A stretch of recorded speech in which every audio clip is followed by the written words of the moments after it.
নমস্কার, আজ বানাবো সাবুদানার পকোড়া। সাবুদানাকে আগে থেকে ভালো করে ধুয়ে নিয়ে 2 ঘন্টা ভিজিয়ে রেখেছিলাম। জল ঝরিয়ে নিয়েছি।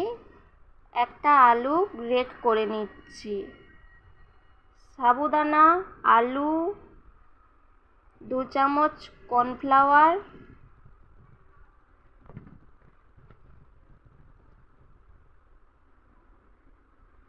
লবণ,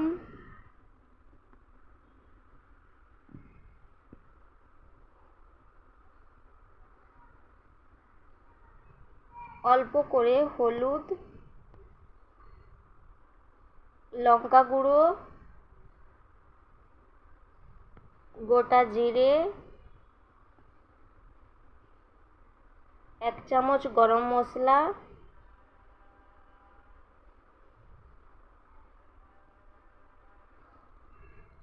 পেঁয়াজ কুচি, কাঁচা লঙ্কা কুচি, আদা রসুন কুচি আর ধনেপাতা কুচি। সব উপকরণ দিয়ে ভালো করে মাখিয়ে নেব।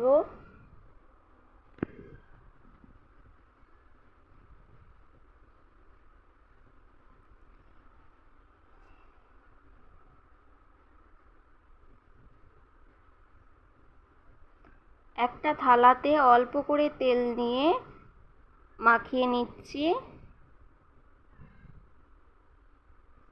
হাতের মধ্যেও তেলটাকে লাগিয়ে নিচ্ছি যাতে জড়িয়ে না যায়। এবার এভাবে তৈরি করে নেব। হাতের মধ্যে এভাবে একটা একটা করে তৈরি করে নিচ্ছি।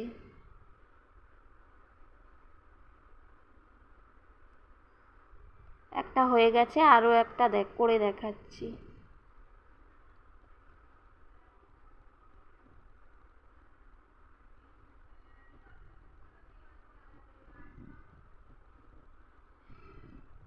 এইরকমভাবে সবগুলো তৈরি করে নেব। এবার তেল গরম করে একটা একটা করে ছেড়ে দিচ্ছি।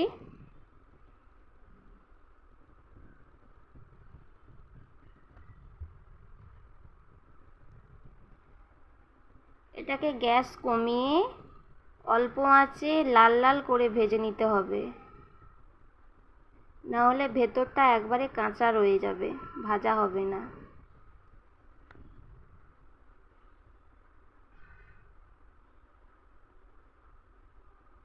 ভাজা হয়ে গেছে, এবার তুলে নেব।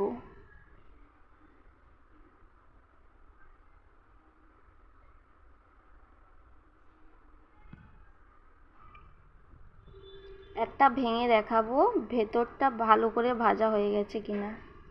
এই দেখুন, ভেতরটাও আমার ভালো করে ভাজা হয়ে গেছে। একটা লাইক করে দেবেন। নমস্কার।